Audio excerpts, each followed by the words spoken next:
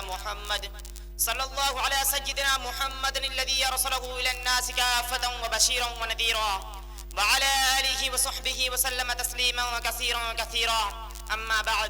محترم بزرگوں اور دوستوں، آخرت کی منزلوں میں سب سے پہلی منزل قبر ہے۔ اگر یہ منزل آسانی سے طے ہو گئی تو بعد والی منزلیں بھی آسان ہوں گی، لیکن اگر قبر کی منزل سخت ہو گئی تو بعد کی منزلیں اور بھی زیادہ سخت ہوگی۔ حضرت عثمان غنی رضی اللہ تعالی عنہ جب کسی قبر کے پاس کھڑے ہوتے تو اس قدر روتے کہ ریش مبارک آنسو تر ہو جاتی تھی۔ لوگوں نے ان سے کہا کہ آپ کے سامنے جنت اور دوزخ کا ذکر ہوتا ہے، جنت کے ثواب اور جہنم کے عذاب کا تذکرہ ہوتا ہے، مگر آپ اس پر اس قدر نہیں روتے جتنا قبر کو دیکھ کر روتے ہیں۔ حضرت حضرت عثمان غنی رضی اللہ تعالی عنہ فرمایا ان القبر اول منزل من منازل الاخرة فان نجا منه فما بعده ايسر منه وان لم ينج منه فما بعده اشد منه. قبر آخرت کی منزلوں میں سب سے پہلی منزل ہے. اگر اس سے نجات مل گئی تو اس کے بعد کی منزل اس سے کہیں زیادہ آسان ہوگی, لیکن اگر اس سے نجات نہ ملی تو بعد کا مرحلہ اس سے کہیں زیادہ سخت ہوگا. پھر حضرت عثمان غنی رضی اللہ تعالی عنہ فرمایا کہ رسول اللہ صلی اللہ علیہ وسلم فرماتے ہیں ما رأيت منظرا قط الا والقبر افزع من, میں نے قبر سے زیادہ خوفناک کوئی منظر نہیں دیکھا. حضرت صدیق رضی اللہ تعالی عنہ فرماتی ہے کہ ایک بار رسول اللہ صلی اللہ علیہ وسلم نے بڑی خطبہ میں فتنہ قبر کا ذکر کیا اور اس طرح بیان کیا کہ لوگ دھارے مار مار کر رونے لگے اور اس قدر بحران برپا ہوا کہ میں بات نہیں سمجھ سکی کہ کیا معاملہ ہے. جب سکون ہوا تو میں نے اپنے قریب ایک آدمی کو پوچھا کہ ابھی حضور صلی اللہ علیہ وسلم کیا فرمایا تھا. اس نے جواب دیا کہ حضور صلی اللہ علیہ وسلم نے ارشاد فرمایا قد اوحی الی انکم تفتنون فی القبور قریبا من فتنۃ الدجال, میری جانب وحی کی گئی ہے کہ تم لوگ فتنہ دجال سے پہلے فتنہ قبر میں مبتلا کیے جاؤ گے. محترم دوستو, کوئی دین ایسا نہیں گزرتا کہ جب قبر یہ نہ کہتی ہو میں بیگانگی کا گھر ہوں, میں تنہائی کا گھر ہوں, میں مٹی کا گھر ہوں, میں کیڑے مکوڑوں کا گھر ہوں. جب بندہ مومن دفن کیا جاتا ہے تو قبر اس سے کہتی ہے کہ تیرا آنا مبارک ہو. جو لوگ میری پشت پر چلتے تھے ان میں تو مجھے سب سے محبوب تھا, اب جب کہ تو میرے سپرد کیا گیا ہے تو دیکھنا کہ میں تجھ کو میرے سپرد کیا گیا ہے تو اپنے ساتھ میرا معاملہ دیکھنا کہ میں تیرے ساتھ کتنا اچھا سلوک کرتی ہوں. اس کے بعد حد نگاہ تک قبر کشادہ ہو جاتی ہے اور جنت کا دروازہ کھول دیا جاتا ہے. لیکن جب فاسق و فاجر اور کافر بندہ قبر میں دفن کیا جاتا ہے تو قبر اس سے کہتی ہے کہ تیرا آنا نامبارک ہو. جو لوگ میری پشت پر چلتے تھے ان میں تو میرے نزدیک سب سے زیادہ مبغوض تھا, آج جب کہ تو میرے حوالے کیا گیا ہے تو دیکھنا کہ میں تجھ کو کس طرح سزا دیتی ہوں. اس کے بعد قبر اس مردہ کو اس طرح بھیجتی ہے کہ دائیں طرف کی پسلیاں بائیں طرف کی پسلیوں میں اور بائیں طرف کی پسلیاں دائیں طرف کی پسلیوں میں گھس جاتی ہیں اور اس پر 70 عزد ہیں اور دوسری روایت کے مطابق 99 عزد مسلط کر دیے جاتے ہیں, جن کا حال یہ ہوتا کہ ان میں سے ایک بھی زمین پر پھونک مار دے تو وہ زمین پر قیامت تک کچھ نہ اگے. وہ عزد اسے مسلسل دستے رہتے ہیں اور قیامت تک دستے رہیں گے. رسول اللہ صلی اللہ علیہ وسلم فرماتے ہیں انما القبر روضۃ من ریاض الجنۃ او حفرۃ من حفر النار, قبر جنت کے باغوں میں سے ایک باغ ہے یا دوزخ کے گڑھوں میں سے ایک گڑھا. یعنی نیک بندوں کے لیے قبر جنت کا باغ بن جاتی ہے اور بدکاروں کے لیے دوزخ کا گڑھا. اب یہ انسانوں پر مقصر ہے کہ وہ اپنی قبر کو جنت کا باغ بنانا چاہتا ہے یا دوزخ کا گڑھا. قبر بذات خود نہ جنت کا باغ. میں اسے چند بات پر اپنی تقریر کو ختم کرنا ہوا. آخر دعوانا الحمدللہ. جزاک اللہ, بہت خوب, انعام لے لو بیٹے. عزیزی محمد شہباز عالم آئیں اور اپنی تقریر پیش کریں. آپ کی تقریر کا موضوع ہے تذکرہ موت. محمد کیف اسٹیج پر آ جائیں. الحمدللہ وحدہ والصلاة والسلام علی من لا نبی بعد. اما بعد قل ان الموت الذي تفرون منه فإنه ملاقيكم ثم تردون إلى عالم الغيب والشهادة فينبئكم بما كنتم تعملون. وقال النبي صلى الله عليه وسلم كونوا في الدنيا كان غریب او عابر السبيل. پیام مرگ سے اے دل کیوں تیرا دم نکلتا ہے, پیام مرگ سے اے تیرا دل کیوں تیرا دم نکلتا ہے. مسافر روز جاتے ہیں راستہ یوں ہی چلتا ہے, مومن کبھی ہوتا نہیں موت سے خائف. ایمان کا جوہر ہے بس اللہ سے ڈرنا, عمل سے زندگی پر غافلوں کا فخر کرنا ہے. یہ جینا کوئی جینا ہے کہ جس کے ساتھ مرنا ہے. جگہ جی لگانے کی یہ دنیا نہیں ہے, یہ عبرت کی جا ہے تماشا نہیں ہے. ایک دن مرنا ہے آخر موت ہے, کر لے جو کرنا ہے آخر موت ہے. برادران اسلام وہ محترم حاضرین, موت ہر جاندار کے لیے کتنا بھیانک اور کیسا خطرناک لفظ ہے. موت سے ہر شخص بھاگتا ہے, بچہ ہو یا جوان, بوڑھا ہو یا بوڑھی, مرد ہو یا عورت, جھوپڑیوں میں رہنے والا ہو یا کوٹیوں میں, دیہاتوں کا رہنے والا ہو یا شہروں کا, مسافر ہو یا مقیم, موت کی اس طرح کو گھوٹ کو کوئی پینا گوارا نہیں کرتا. مگر اس کے باوجود موت ہر ایک کے پاس آتی ہے. کبھی تو ماں کی گود میں آتی ہے اور ماں کے آرزو کو خاک میں ملا کر رکھ دیتی ہے, اور کبھی تو بھرپور جوانی میں آتی ہے اور ہزاروں تمناؤں پر پانی پھیر دیتی ہے. کبھی تو بوڑھا پیر میں آتی ہے, غرض موت ہر ایک کو آتی ہے، فرق اتنا آج ان کی کل ہماری باری ہے۔ اسی کو اللہ رب العزت نے قرآن کریم میں اس طرح بیان فرمایا، قُلْ إِنَّ الْمَوْتَ الَّذِي تَفِرُّونَ مِنْهُ فَإِنَّهُ مُلَاقِيكُمْ، اے نبی فرما دیجئے جس موت سے تم فرار کرتے ہو وہ تمہیں کہیں ضرور ملے گی، اور تمہیں اس مالک کی طرف لوٹنا ہے جو تمہارے ظاہر و باطن اور اندر و باہر کا علم رکھتا ہے، اور تمہیں کل قیامت کے دن جس میں اولین و آخرین جمع ہوں گے اور نفسی نفسی کا عالم ہوگا اور تمہارے اعمال سے تنبیہ کرے گا۔ اگر تم نے خدا اور اس کے رسول کی اطاعت و فرما برداری میں زندگی گزاری تو نامہ اعمال تمہارا دایاں ہاتھ میں دیا جائے گا اور فرشتوں سے کہا جائے گا اسے جنت میں داخل کر دو اور یہ پیغام سنا دو، اب کبھی بھی تمہیں موت نہیں آئے گی۔ اگر تم نے خدا اور اس کے رسول کے قانون کو توڑ کر اور مخلوق خدا کو تکلیف دینے میں زندگی گزاری، تم نے حلال کو حلال اور حرام کو حرام نہیں سمجھاتا، رشوت اور سود سے تم نے اپنے جیب کو بڑھاتا، یتیم اور بیواؤں کے دولت پر تم نے ڈانٹ کو زانے کی دی، تو کل قیامت کے دن ناکامی کا جھنڈا پیچھے کی طرف سے بایاں ہاتھ میں پکڑایا جائے گا اور فرشتوں سے کہا جائے گا اس کمبخت کو لے جاؤ اور جہنم میں اودھا منہ ڈال دو۔ میرے دوستو، دنیا میں انسان دولت کمانے اور حاصل کرنے کی بڑی کوشش کرتا ہے، راتوں میں جاگ کر دنوں میں تھکار کر خون پسینہ ایک کر کر جمع کرتا ہے، لیکن جب انسان کو موت آتی ہے اس کی روح پرواز کر جاتی ہے تو لوگ اس کی سارے دولتیں لے لیتی ہیں۔ اگر اس کے بدن پر کوئی زیور ہوتا ہے خواہ وہ معمولی کیوں نہ ہو اسے بھی اتار لیتے، اسے دولت کے اپنے سوا کفن کے کچھ حاصل نہیں ہوتی، دنیا کی کوئی چیز اس کے ساتھ نہیں جاتی، ساری چیزیں یہی پڑی رہ جاتی ہے، لوگ نیلا دھلا کر کفن پہنا کر قبرستان کی طرف چل دیتے ہیں، قبر میں دفنا کر لوگ واپس چلے آتے ہیں، قبر میں دفنا کر لوگ واپس چلے آتے ہیں۔ آج دنیا کی کوئی چیز اس کے ساتھ نہیں، صرف ایک ہی چیز اس کے ساتھ ہوتا ہے، وہ اس کے اعمال یہی اس کے ساتھ رہ جاتے ہیں، خواہ اچھے ہو یا برے۔ اسی کو ہمارے آقا جناب تاجدار مدینہ احمد مجتبی محمد مصطفیٰ صلی اللہ علیہ وسلم نے بیان فرمایا، یتبع المیت ثلاثة فیرجع الثان ویبقى ماء واحد فیتبع اہلہ ومالہ ویبقى عملہ، میت کے پیچھے تین چیزیں جاتی ہے، ان میں سے دو لوٹ آتی ہے اور ایک رہ جاتی ہے، اس کا مال، اس کا اولاد اور اس کا عمل جاتا ہے، اولاد اور مال واپس آ جاتے ہیں، صرف عمل ساتھ رہتے ہیں، خواہ اچھے ہو یا برے یہی اس کے ساتھ رہ جاتے ہیں۔ انہوں باتوں پر اپنے تقریر کو ختم کرتا ہوں، وآخر الدعوان الحمدللہ۔ جزاک اللہ، بہت خوب، ماشاءاللہ۔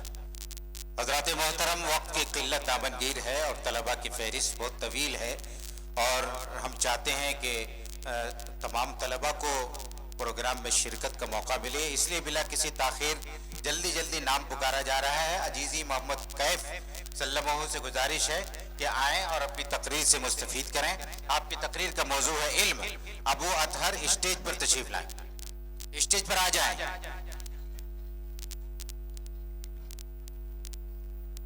بسم اللہ الرحمن الرحیم، الحمدللہ الذی علمنا ما لم نکن نعلم، والصلاة والسلام على رسول الاکرم وعلى آلہ واصحابہ المحترم، اما بعد، قال اللہ تعالی اعوذ باللہ من الشیطان الرجیم، بسم اللہ الرحمن الرحیم، اقرأ وربک الاکرم الذی علم بالقلم علم الانسان ما لم يعلم۔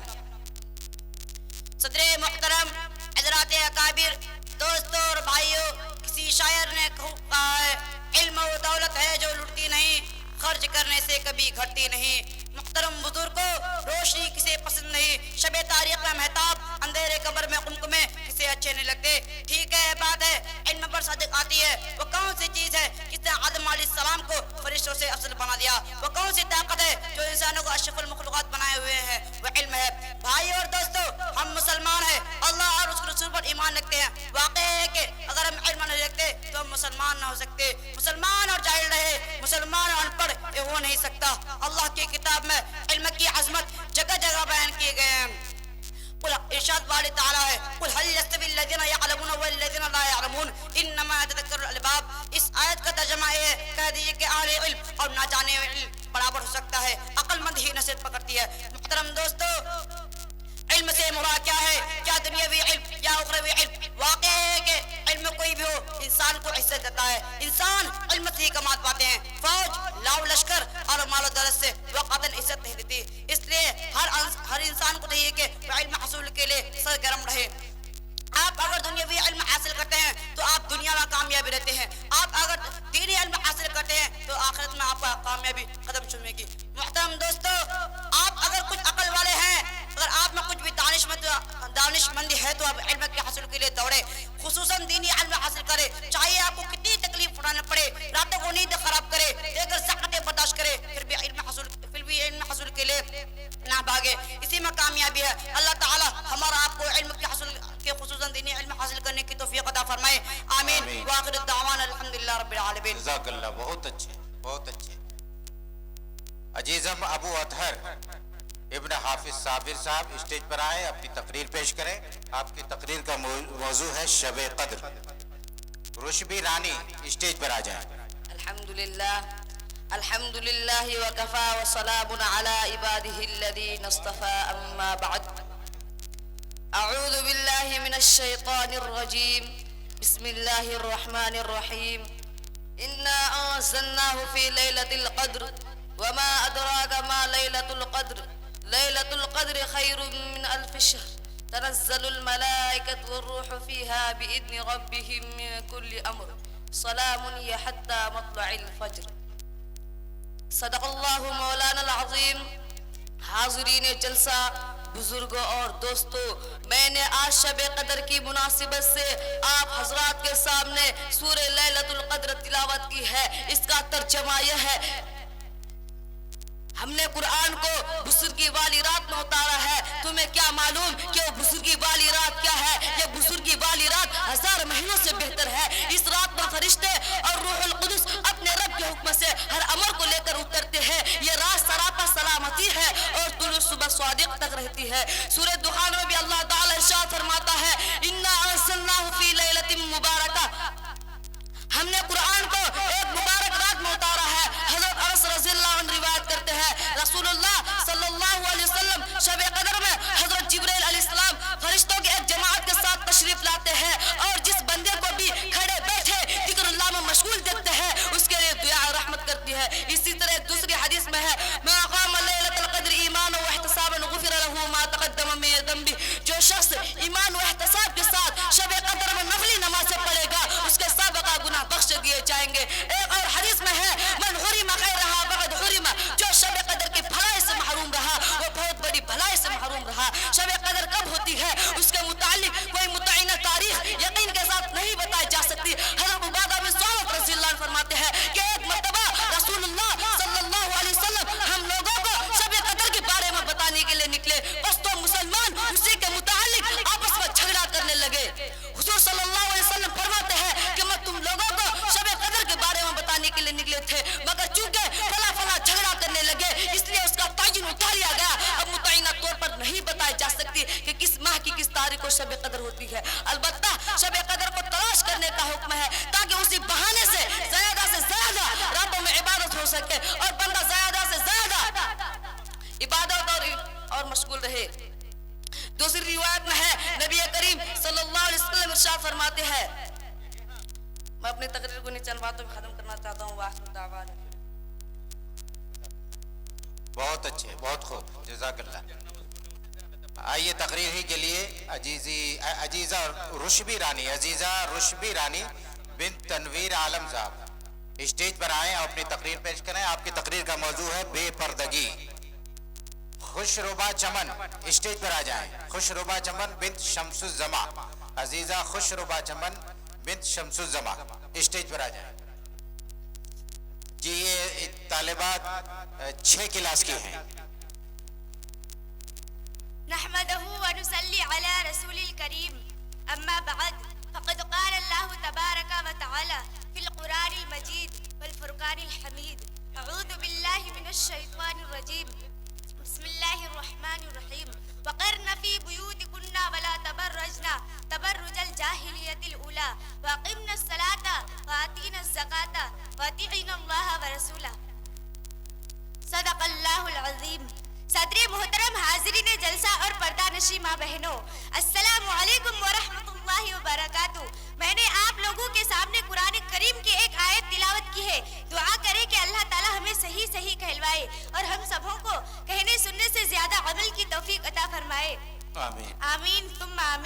میری ماں اور بہنوں، جس آیت کی ہم نے تلاوت کی ہے اس میں اللہ تعالیٰ نے عورتوں کو زندگی گزارنے کا ایک سلیقہ و طریقہ دیا ہے۔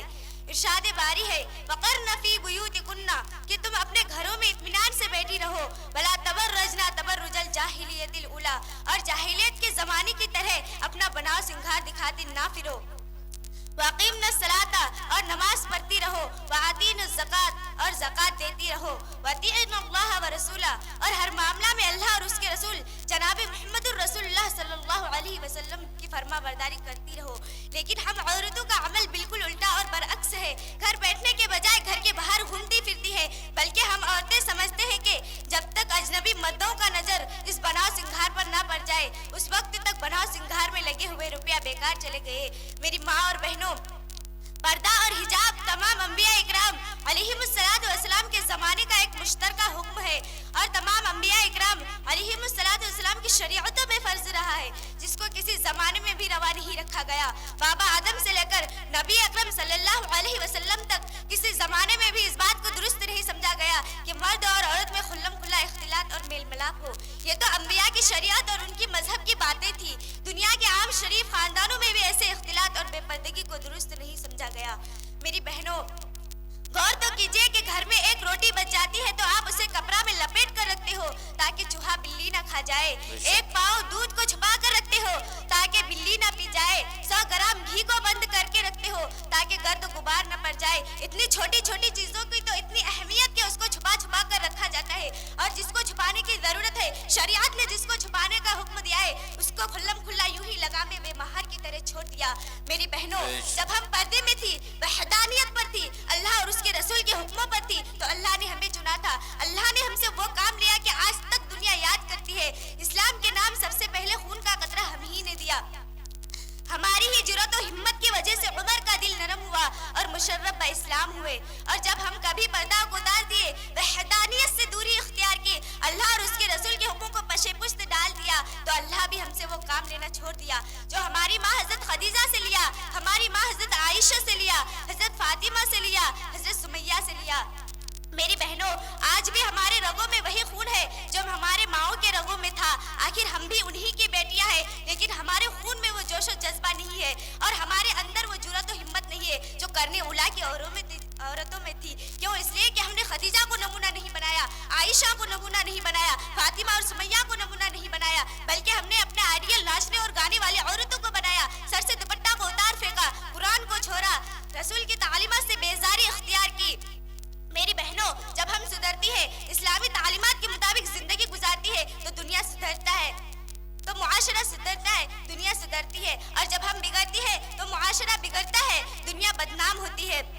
کیا ہمیں معلوم نہیں کہ جب ہم پردے میں تھی، شرک و بدعت سے دور ہی تھی، اور جب ہم باحیا تھی تو ہم نے حضرت ابوبکر صدیق کو جنم دیا، حضرت عمر فاروق کو جنم دیا، حضرت عمر فاروق کو جنم دیا، حضرت عثمان غنی کو جنم دیا، حضرت علی کو جنم دیا، حسنین کو جنم دیا، شیخ عبد القادر جیلانی کو جنم دیا، مجدد الف ثانی کو جنم دیا، مولانا قاسم کو جنم دیا، رشید احمد گنگوہی کو جنم دیا، بانی تبلیغ مولانا الیاس کو جنم دیا، اور جب ہم کبھی پردے سے باہر ہوئے، وحدانیت سے دوری اختیار کی، شرک و بدعت اپنائے، تو ہم ہی نے فرعون کو جنم دیا، شداد کو جنم دیا، قارون کو جنم دیا، حامان کو جنم دیا، ابو جہل و ابو لہب کو جنم دیا۔ ہاں میری بہنوں، جب ہم سدھرتی ہے، جب ہم سب نیک بنتی ہے، اسلامی تعلیمات کے مطابق زندگی گزارتے ہیں تو ہمارے کوکھ سے نیک اولاد جنم لیتی ہے، اور جب ہم بری بنتی ہے تو ہماری کوکھ سے بری اولاد جنم لیتی ہے۔ اس لیے میری بہنوں، ہمیں پردے میں آنے کی ضرورت ہے، گھر کی چہار دیواری میں آنے کی ضرورت ہے، تاکہ ہمارے بدن سے نیک اور صالح اولاد جنم لے اور ایک اچھا معاشرہ وجود میں آئے۔ میری بہنوں، وقت کی قلت کی وجہ سے میں اپنی بات کو ختم کرتی ہوں۔ وما علینا الا البلاغ۔ بہت اچھے، بہت اچھے۔ عزیزہ خوشربا چمن بنت شمس الزما اسٹیج پر آئے اور اپنی تقریر پیش کریں۔ آپ کی تقریر کا موضوع ہے بے پردگی۔ السلام علیکم ورحمۃ اللہ وبرکاتہ۔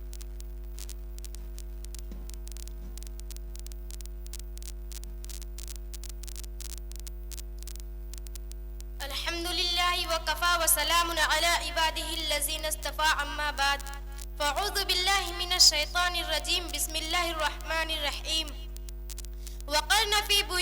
بيوتكن ولا تبرجن تبرج الجاهلية الأولى وأقمنا الصلاة وآتينا الزكاة وأطيعنا الله ورسوله صدق اللہ العظیم. برادران اسلام سامعین کرام، اللہ تبارک و تعالی نے عورتوں کو حکم فرمایا تم اپنی گھروں میں اطمینان سے بیٹھی رہو، اگلے جاہلیت کے زمانے کی طرح اپنی بناؤ سنگھار دکھاتی مت پھرو. لیکن آج کی عورتوں کا عمل بالکل الٹا اور برعکس ہے. اور نماز پڑھتی رہو اور زکوٰۃ دیتی رہو، لیکن عورتوں کا عمل بالکل الٹا ہے. شریعت کہتی ہے کہ بھلائی کو اختیار کرو، لیکن معاشرہ برائی کو اختیار کرتا جاتا ہے. عمل کچھ ہے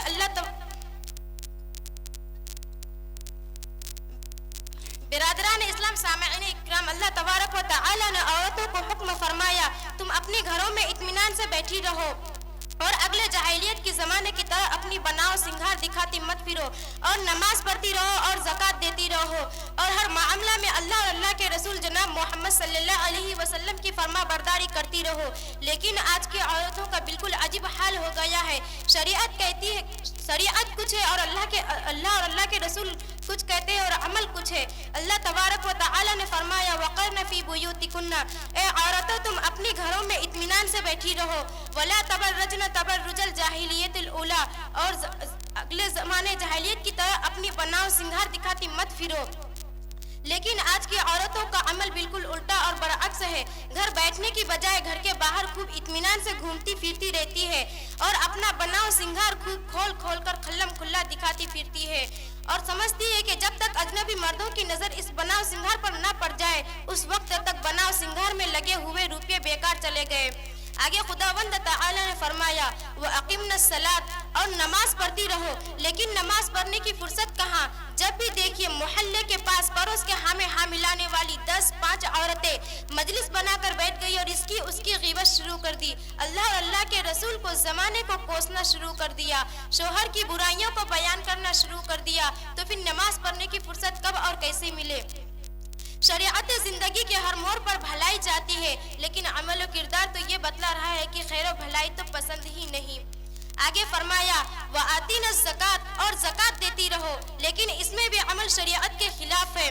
بلکہ اس زمانے کی عورتوں کو تو زیورات سے، سونے سے، چاندی سے، روپے پیسے سے اتنی محبت ہو گئی ہے کہ اکثر عورتوں پر زکوٰۃ واجب ہوتی ہے لیکن وہ زکوٰۃ ادا نہیں کرتی.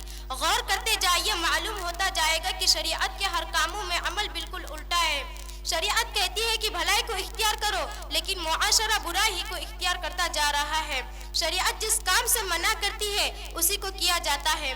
آگے خداوند قدوس نے فرمایا وَأَطِيعْنَا اللَّهَ وَرَسُولَهُ، اور اے عورتوں تم ہر معاملہ میں اللہ اور اللہ کے رسول جناب محمد صلی اللہ علیہ وسلم کی فرما برداری کرتی رہو. محترم سامعین اکرام، مذکورہ بالا آیت سے دو باتیں واضح طور پر معلوم ہوتی ہے. ایک تو یہ کہ عورتوں کے لیے کام کرنے کا اصل میدان گھر ہے، نہ کہ گھر کے باہر. اس لیے سخت ضرورت کے بغیر جو اس سے متعلق نہ ہوں ایسے کاموں میں شرکت کے لیے باہر نکلنا، سیر سپاٹے، کھیل کود، پکنک اور دوسری تماشوں میں جانا، اور ناز و اداؤں کے ساتھ مردوں کو اپنا بناؤ سنگھار دکھانے کے لیے نکلنا، یہ سب باتیں ناجائز اور حرام ہیں. جزاک اللہ. یہ لے لو بیٹا، انعام لے لو. بہت خوب، بہت اچھے. دونوں بچیوں نے بے پردگی کی موضوع پر جس بے باکی اور جس خوبصورتی کے ساتھ اپنی تقریر پیش کی ہے، قابل مبارکباد ہیں. اللہ مزید ترقیات سے نوازے اور اللہ ہر بچی کو دین کی داعیہ بنائے. آئیے تقریر کے لیے عزیزی محمد مکرم حسین سے گزارش ہے کہ آئیں اور اپنی تقریر پیش کریں. آپ کی تقریر کا موضوع ہے صبر. محمد مکرم حسین. محمد شاہ جہاں اسٹیج پر آ جائیں. محمد شاہ جہاں ابن شاہ عالم صاحب.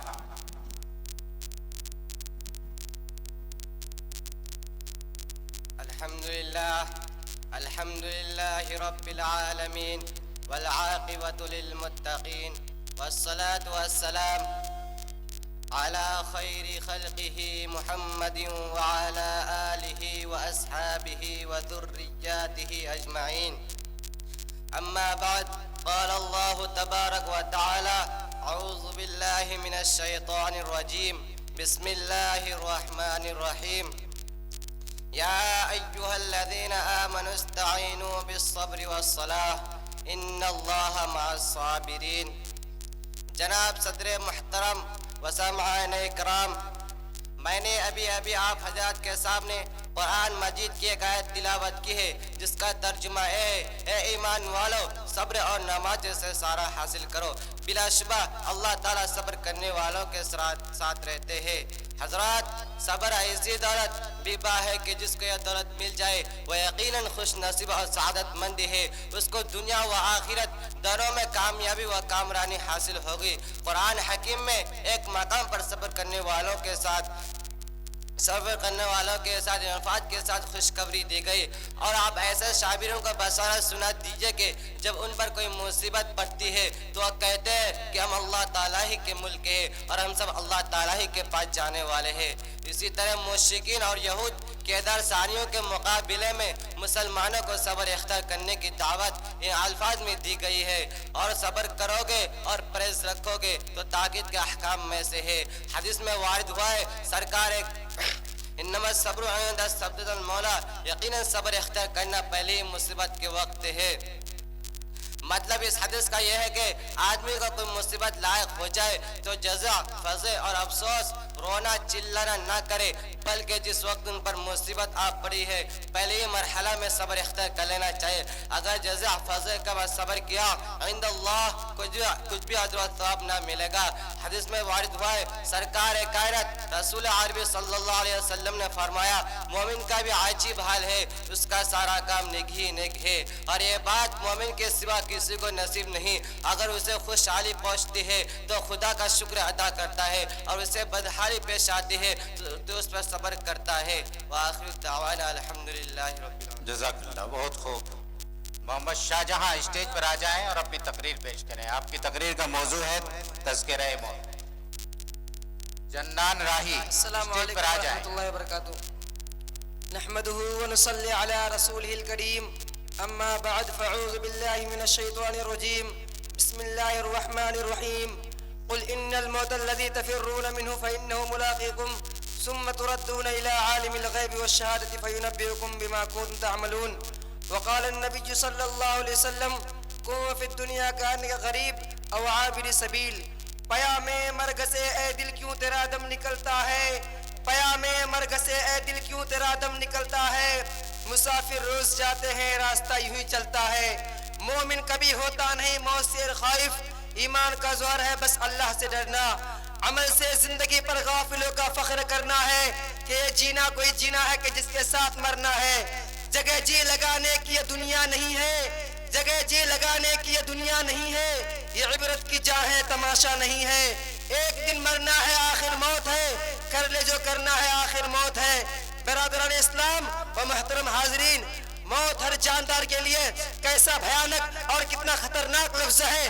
موت سے ہر شخص بھاگتا ہے، بچہ ہو یا جوان، بوڑھا ہو یا بوڑھی، مرد ہو یا عورت، جھوپڑیوں میں رہنے والا ہو یا کوٹھیوں میں، دیہاتوں کا رہنے والا ہو شہروں کا، مسافر و مقیم، موت کی اس طرح گھوٹ کو کوئی پینا گوارا نہیں کرتا، موت کی آواز کو کوئی سننا نہیں چاہتا، مگر اس کے باوجود ہر ایک کے پاس آتی ہے۔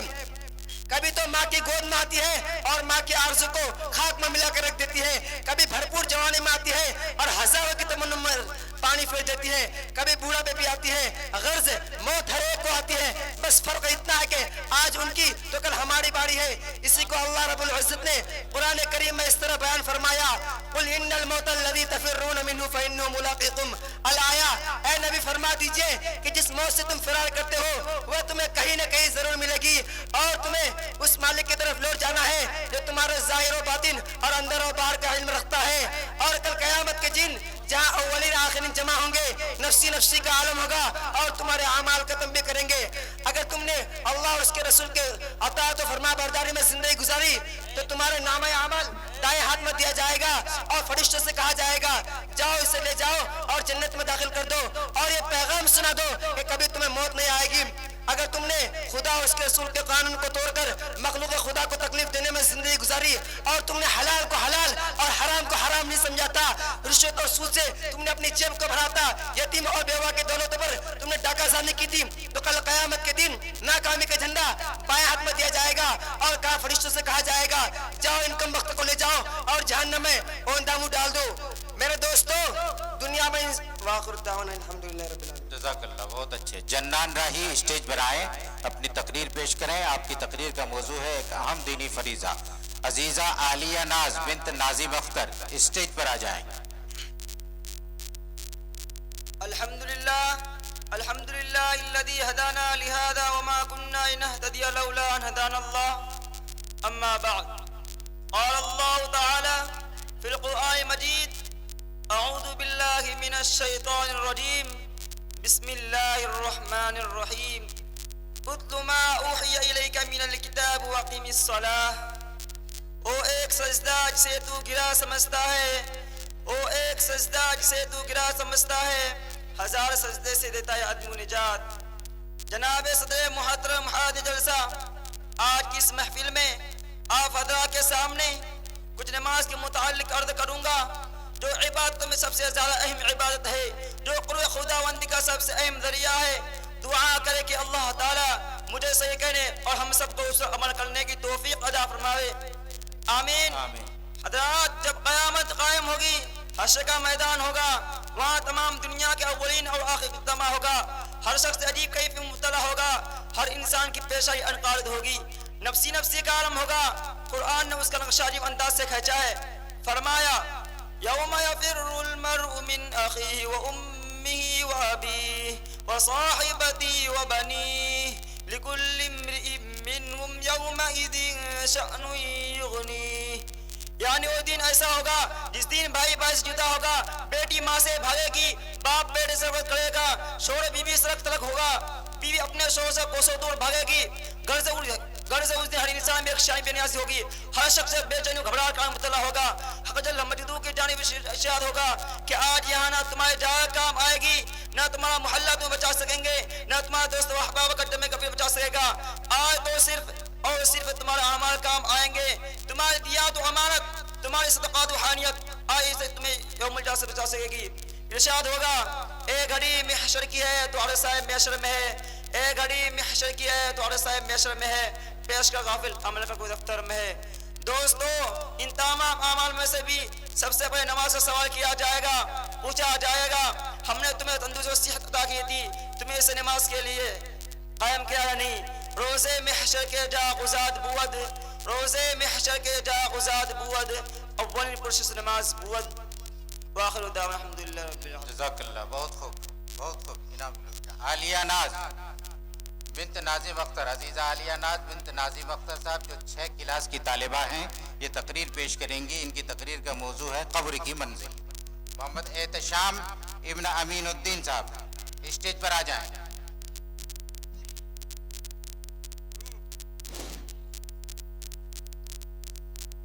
السلام علیکم ورحمۃ اللہ وبرکاتہ. وعلیکم الحمد للہ رب العالمین والصلاة والسلام علی من کان نبیا و آدم بین الماء والتین وعلی آلہ واصحابہ اجمعین. اما بعد قال رسول اللہ صلی اللہ علیہ وسلم القبر روضۃ من ریاض الجنہ او حفرۃ من حفر النار. صدر محترم اور سامعین اکرام، آپ کا ممنون ہوں کہ آپ نے مجھے اس عجیب مجمع کے سامنے قبر سے متعلق اپنی ٹوٹی پھوٹی باتیں کہنے کا ذری موقع عنایت کیا، ورنہ میری بساط ہی کیا تھی کہ یہاں تک میری رسائی ہو سکے. یہ آپ حضرات کا ذرہ نوازی اور عنایت ہے جس کے نتیجہ ہم علم دین کا یہ ادنا طالبہ قبر کے عنوان پر اپنا سبق دہرانے جا رہی ہے. اور اگر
معین و مددگار ہوتے ہیں، مگر قبر کا عالم ہی کچھ اور ہوتا ہے. وہاں انسان اکیلا ہوتا ہے، کوئی معاون مددگار نہیں ہوتا اور نہ کوئی دوست و ساتھی ہوتا ہے. ہاں اتنا ضرور ہے کہ اچھے اعمال اس کے پاس رہتے ہیں. حدیث میں وارد ہے کہ جب انسان مر جاتا ہے تو 3 چیزیں اس کے ساتھ جاتی ہے: عزہ وقاری، مال و دولت اور اعمال. ان میں سے 2 چیزیں یعنی عزہ وقاری، مال و دولت، یہ دونوں چیزیں دفن کے بعد لوٹ آتی ہے اور تیسری چیز یعنی اعمال اس کے ساتھ رہ جاتی ہے. اب انہی اعمال کی بنیاد پر اس میت کے ساتھ سلوک ہوتا ہے. اگر اچھا اعمال اس کے پاس ہوتے ہیں تو اس کا اعزاز و اکرام کیا جاتا ہے اور قبر جنت کی کیاریوں میں سے ایک کیاری بن جاتی ہے، اور اگر اعمال اچھے نہیں ہیں تو وہی جہنم کے گڑھوں میں سے ایک گڑھا بن جاتا ہے. اچھے اعمال والوں سے کہا جاتا ہے کہ تم نئی نویلی دلہن کی طرح سو جاؤ، اور برے اعمال والوں پر سانپ بچھو مسلط کر دیے جاتے ہیں جو اس کو برابر کاٹتے اور تکلیف پہنچاتے رہتے ہیں. حضرات، دنیاوی زندگی میں گھر والے، محلہ کے اور خاندان کے افراد مل جل کر زندگی گزارتے ہیں. حضرات، اب انسان کو مکمل اختیار ہے کہ وہ دنیا میں رہ کر اچھے اعمال کرے جو جنت کی کیاریوں کا حصول کا سبب ہو، یا برے اعمال کرے جو پریشانی اور عذاب خداوندی کا ذریعہ ہو. یہ فیصلہ کرنا انسان کا کام ہے، کیونکہ اس کے پاس عقل ہے اور ہر چیز میں تمیز کرنے کی پوری اہلیت اور صلاحیت موجود ہے. خداوند قدوس ہم سب کو اپنا رضا نصیب کرے اور ان اعمال کے کرنے کی توفیق عطا کرے جس کے نتیجہ ہم قبر میں سزا اور عذاب سے محفوظ رہے اور آخرت میں خداوند قدوس کے روح برو سرخ روح ہو کر جنت میں داخل ہو کر جنت کے مزے لوٹے اور خداوند قدوس کے دیدار سے مشرف ہو سکے. آمین. وآخر دعوانا ان الحمدللہ رب العالمین. زمانہ کی یہ گردشیں جاویدانہ، حقیقت ایک تو باقی فسانہ. زمانہ کی یہ گردشیں جاویدانہ، حقیقت ایک تو باقی فسانہ. کسی نے دوش دیکھا ہے نہ فردا، کسی نے دوش دیکھا ہے نہ فردا، فقط امروز ہے تیرا زمانہ. السلام علیکم. بہت اچھے. لو بیٹی، جزاک اللہ. آئیے اس تقریر کے بعد عزیزی محمد احتشام سے گزارش ہے کہ اسٹیج پر آئیں اور اپنی تقریر پیش کریں. ان کی تقریر کا موضوع ہے ندائے جہاد. محمد آزاد عالم ابن سمیر الدین صاحب اسٹیج پر آ جائیں.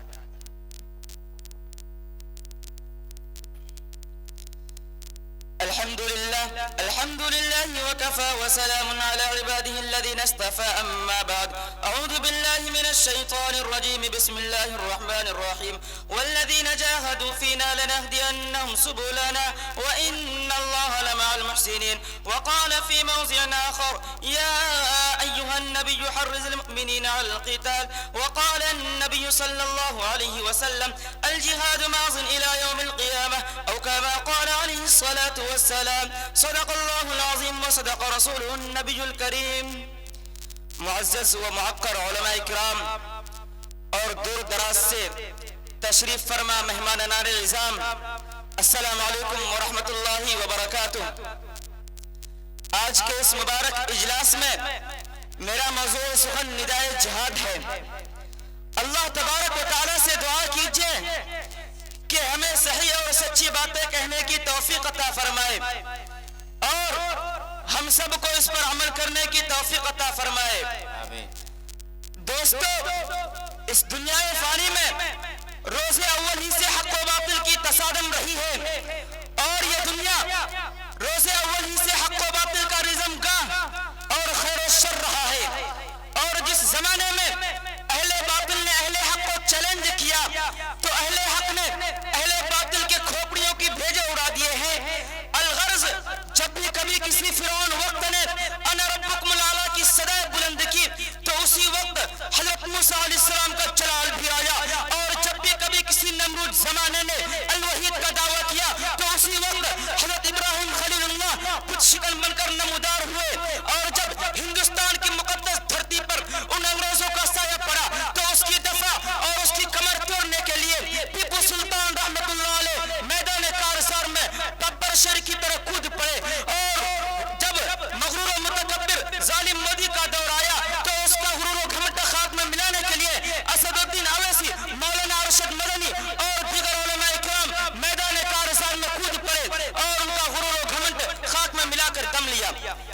حضرات گرامی، آقا نامدار، مدینے کے تاجدار، حضور پرنور جناب محمد عربی صلی اللہ علیہ وسلم کے زمانے سے لے کر اب تک بے شمار باطل پرستوں نے اہل حق اور اہل اسلام کو للکار سنایا ہے، اور ہر زمانے میں اہل حق اور اہل اسلام نے آگے بڑھ چڑھ کر اہل باطل کے للکار اور چیلنجوں کو قبول کیا ہے، اور اہل باطل کو دندان شکن جواب دے کر باطل پرستوں کی دھجیاں بکھیر دی ہے، اور اہل حق ہمیشہ غالب ہی رہے، کبھی بھی مغلوبیت کا سامنا نہیں کیا، اور کیونکہ مغلوبیت کا سامنا کرتے جبکہ انہوں نے جہاد کو اپنایا تھا۔ دوستو، جہاد اتنا بڑا اور اونچا عمل ہے، جہاد اتنا بڑا اور اونچا عمل ہے جس کا حکم رب العالمین نے قرآن کریم کے اندر دیا، یا ایھا النبی حرض المؤمنین علی القتال، کہ اے نبی صلی اللہ علیہ وسلم آپ اپنے مؤمنین کو جہاد کی ترغیب دیجئے۔ اسی وجہ سے ہمارے پیارے نبی، ہمارے سچے نبی، ہمارے آخری نبی، اماموں کے امام، سید الانبیاء، تاجدار مدینہ جناب محمد رسول اللہ صلی اللہ علیہ وسلم نے ایسے موقع پر ارشاد فرمایا کہ جو شخص دنیا سے اس حال میں چل بسا جس نے نہ تو جہاد کیا اور نہ ہی جہاد کی نیت کی تو وہ منافق ہو کر مرے گا۔ وآخر دعوانا ان الحمدللہ رب العالمین۔ جزاک اللہ، بہت خوب۔ عزیزی محمد آزاد ابن سمیر الدین صاحب اسٹیج پر آئیں، اپنی تقریر پیش کریں۔ آپ کی تقریر کا موضوع ہے جہیز اور ہمارا معاشرہ۔ الحمد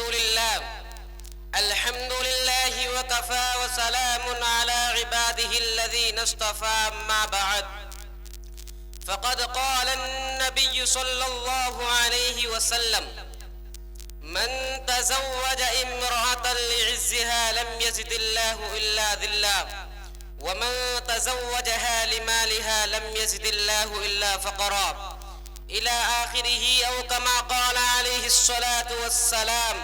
صدق اللہ العظیم۔ صدر محترم اور گرامی قدر سامعین کرام، اس وقت میرا موضوع سخن ہمارے معاشرے کا وہ ناسور ہے جس نے زندگی کی بنیادوں کو ہلا کر رکھ دیا ہے، سینکڑوں ہزاروں گھروں کو تباہ و برباد کر دیا ہے، اور کتنی ہی جذبات کو مسل کر رکھ دیا ہے۔ یہ وہ بیماری ہے جسے آپ جہیز کے نام سے یاد کرتے ہیں۔ میں نے خطبہ کے بعد ایک حدیث شریف پڑھی ہے، اس میں حضور پرنور محمد عربی صلی اللہ علیہ وسلم کا پاک ارشاد ہے کہ جو شخص عزت حاصل کرنے کے لیے شادی کرے گا تو رب ذوالجلال ایسے شخص کو ذلت کے سوا کچھ نہ دیں گے، اور جو شخص مال کے لالچ میں شادی کرے گا تو اس کو فقر و فاقہ اور تنگ دستی کے سوا کچھ نصیب نہ ہوگا۔ اسلام کے پاسبانوں، آج ہندوستان کے اندر اور خاص طور سے ہمارے معاشرے میں جہیز ایک ایسا ناسور بن گیا ہے جو ایٹمی ہتھیار سے زیادہ خطرناک اور مہلک ثابت ہوتا جا رہا ہے۔ اس منحوس جہیز کی بنیاد پر ہندوستانی معاشرے میں روز مرہ اخبارات کی رونق زار بن کر یہ سرخیاں چھپتی ہیں کہ فلاں شوہر نے اپنی سسرال والوں سے 4 چکا گاڑی نہ ملنے پر اپنی نئی نویلی دلہن کو جلا دیا، فلاں شخص نے مزید جہیز کا مطالبہ پورا نہ کرنے پر بیوی کو موت کے گھاٹ اتار دیا۔ عجب ماجرا ہے حضرات، دیکھیے، عجب ماجرا ہے حضرات، دیکھیے، داماد مانگتا ہے خیرات، دیکھیے۔ پیارے دوستو، اخبارات کے سرخیاں ابھی غیر قوموں ہی کے بارے میں نظر آتی تھی، مگر افسوس صد افسوس کہ رفتہ رفتہ ہمارے اسلامی معاشرے کے اندر بھی یہ وبا پھیل چکی ہے۔ آج اخبارات کے اندر جہیز کے لیے بھیڑ چرنے والی کہیں فاطمہ، کہیں رضیہ، کہیں شبنم، کہیں فرزانہ اسلامی شریعت کے نام لباؤ سے کہہ رہی ہے۔ کاش ہماری اسلامی شریعت کتابوں اور واضحوں کے بجائے عمل میں آ جاتی۔ پیارے دوستو اور اسلام کے نوجوانوں، عورت رب ذوالجلال کی جانب سے عطا کردہ حسین تحفہ ہے جس نے انسانی زندگی کو رہنمائی بخشی۔ اسی عورت کے دم سے نظاروں میں خوبصورتی پیدا ہوئی۔ اسی معصوم کلی نے حضرت آدم علیہ السلام کی زندگی سے خوف و وحشت کو دور کیا، مگر ان تمام باتوں کے باوجود ظلم و ستم کی تاریخ شاہد ہے کہ اس دار فانی میں جتنے مظالم برپا ہوئے ہیں ان میں سے زیادہ تر صرف نازک ہی پر کیے گئے ہیں۔ اس بے رحم سماج نے عورت کو جس نظر سے دیکھا ہے وہ نہایت ہی قابل مذمت ہے۔ تاریخ عالم ان دردناک واقعات سے بھری پڑی ہے۔ کبھی حضرت مریم علیہ السلام کو دنیا والوں نے متہم کر کے جنگلوں کی خاک چھاننے پر مجبور کیا، تو کبھی نمرود نے اپنی بیٹی کو ایمان لانے کی پاداش میں آگ میں ڈالا تو کبھی عرب کے جاہل معاشرے نے لڑکیوں کی پیدائش کو اس قدر منحوس تصور کیا کہ ان کو پیدا ہوتی ہی زندہ درگور کر دیا جاتا تھا۔ محترم حضرات، آج بھی معصوم دوشیزاؤں پر ظلم و ستم کے پہاڑ توڑے جا رہے ہیں، جبر و تشدد کی خاردار جھاڑیاں ان کی راہ میں حائل ہیں۔ آج بھی عورتوں کے ارمانوں کا خون کیا جا رہا ہے۔ غریب گھرانے کی بچیوں پر خدا کی زمین اپنی وسعت اور کشادگی کے باوجود تنگ ہو رہی ہے۔ ساری دنیا پر یہ بات روزہ روشن کی طرح آیا ہے کہ جس گھر میں لڑکی جوانی کی دہلیز پر قدم رکھتی ہے، اسی وقت سے والدین کی نیند حرام ہو جاتی ہے۔ زندگی کا ہر لمحہ سانپ بن کر دسنے لگتا ہے۔ ایک طرف لڑکی کی اڑتی ہوئی جوانی ہوتی ہے تو دوسری طرف جنسی بھیڑیوں کی اڑتی ہوئی نگاہیں ہوتی ہے تو تیسری طرف پڑوسی کی چہم گوئیاں ہوتی ہے۔ والدین اس گلاب کے پھول کو سجانے کے لیے جب کسی لڑکے کی تلاش کرتے ہیں تو جہیز کے مطالبات ان کے ارادوں کو ہی مسمار کر دیتے ہیں۔ ارے جہیز کے ٹھیکیداروں، کان کھول کر سن لو، ذرا دیکھو، سید الانبیاء تاجدار بطحہ احمد مجتبی محمد مصطفیٰ صلی اللہ علیہ وسلم کی پیاری اور لاڈلی بیٹی حضرت فاطمہ رضی اللہ تعالی عنہا کا عقد مسنون کس انداز سے ہوتا ہے کہ جسم پر جو چادر ہے اس میں 16 پیوند لگے ہوئے ہیں، اور بنت رسول ہونے کے باوجود پیادہ پا شیر خدا حیدر کرار رضی اللہ عنہ کی گھر کی جانب روانہ ہو رہی ہے، اور جہیز میں ایک بستر، ایک چکی اور ایک تکیا، 2 مٹکے پر مشتمل مختصر سامان علی مرتضیٰ کو پیش کیا جا رہا ہے۔ آج ہمیں کہتے ہیں ہمارا بیٹا ڈاکٹر ہے، ہمارا بیٹا انجینئر ہے، ہمارا بیٹا پائلٹ ہے، ہمارا بیٹا ٹیلی فون آپریٹر ہے، ہمارا بیٹا گریجویٹ ہے، ہمارا بیٹا سعودی عرب میں رہتا ہے، اس لیے جہیز میں 4 چکا گاڑی چاہیے۔ ارے اولاد پیدا کر کے جہیز کی تمنا کرنے والوں، کان کھول کر سن لو، اگر تمہارا بیٹا ڈاکٹر ہے تو حضرت علی امیر المؤمنین تھے، اگر تمہارا بیٹا انجینئر ہے تو حضرت علی مجاہد تھے، اگر تمہارا بیٹا پائلٹ ہے تو حضرت علی خلیفہ رسول تھے، اگر تمہارا بیٹا ٹیلی فون آپریٹر ہے تو حضرت علی فاتح خیبر تھے، اگر تمہارا بیٹا گریجویٹ ہے تو حضرت علی اسد اللہ تھے، اگر تمہارا بیٹا پیکر سیاست ہے تو حضرت علی پیکر ولایت تھے۔ حضرات، آئیے ہم سب مل کر اس بات کا عرض کریں کہ اس جہیز جیسی ملعون رسموں کو مٹا کر دم لیں گے۔ اے سنگ گرا جو حائل ہے، اے سنگ گرا جو حائل ہے، رستے سے ہٹا کر دم لیں گے۔ ہم پھول بھی ہے، تلوار بھی ہے، باطل کو دما کر دم لیں گے۔ وما علینا الا البلاغ۔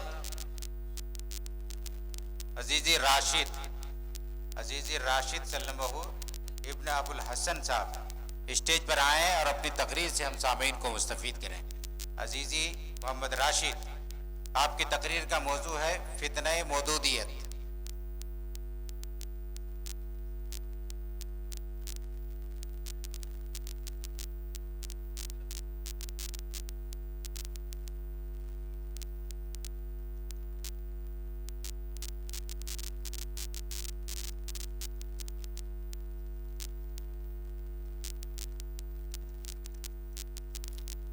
السلام علیکم ورحمۃ اللہ وبرکاتہ۔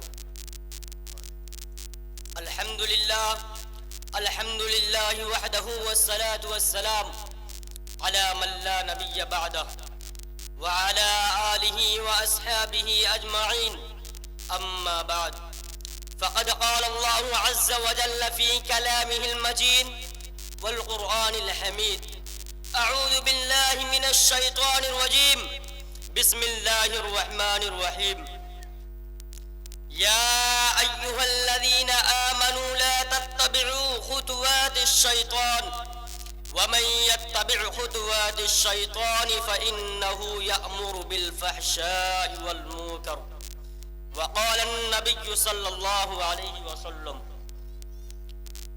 برباد گلستہ کرنے کو ایک ہی الو کافی تھا، برباد گلستہ کرنے کو ایک ہی الو کافی تھا، ہر شاخ پہ الو بیٹھا ہے، انجام گلستہ کیا ہوگا؟ محترم بزرگوں اور دوستوں، آج کے اس مبارک اجلاس اور سہانی محفل میں میری تقریر کا مقصد مناظرہ بازی نہیں کہ اہل حق کی جانب سے دلائل کا انبار لگاؤں اور باطل کے فسفسے اور بھدے دلائل کا کرارا اور دندہ شکن جواب دوں، بلکہ وقت کی نزاکت کو سامنے رکھتے ہوئے مختصر انداز میں اہل حق اور اہل باطل کے عقائد و نظریات سامنے لا کر حق کی نشاندہی اور باطل کا لچر اور بیکار ہونا بیان کرنا ہے۔ اللہ پاک مجھے صحیح بولنے اور پوری امت مسلمہ کو اس پر عمل کی توفیق نصیب فرمائے، آمین ثم آمین۔ دوستو، یہ ایک ناقابل انکار حقیقت ہے کہ شروع سے لے کر آج تک باطل نے جب بھی اور جہاں بھی سر ابھارا ہے تو حق اپنی پوری طاقت و قوت اور آف و تاب کے ساتھ ابھر کر سامنے آیا ہے، اور تاریخ عالم اس بات پر گواہ ہے کہ حق ہمیشہ غالب رہا ہے، چونکہ رب کائنات نے قرآن مقدس میں فرما دیا ہے جاء الحق وزهق الباطل، کہ حق آ گیا اور باطل نیست و نابود ہو گیا۔ چنانچہ باطل اگر نمرود کی شکل میں آیا تو حق ابراہیم خلیل اللہ کی شکل میں آیا، باطل اگر فرعون کی شکل میں آیا تو حق موسیٰ کلیم اللہ کی شکل میں آیا، باطل اگر کفار و مشرکین مکہ کی شکل میں آیا تو حق جناب محمد رسول اللہ صلی اللہ تعالی علیہ وسلم کی شکل میں آیا، باطل اگر دشمنان اسلام کی شکل میں آیا تو حق اللہ کے شیر ببر علماء حق کی شکل میں آیا۔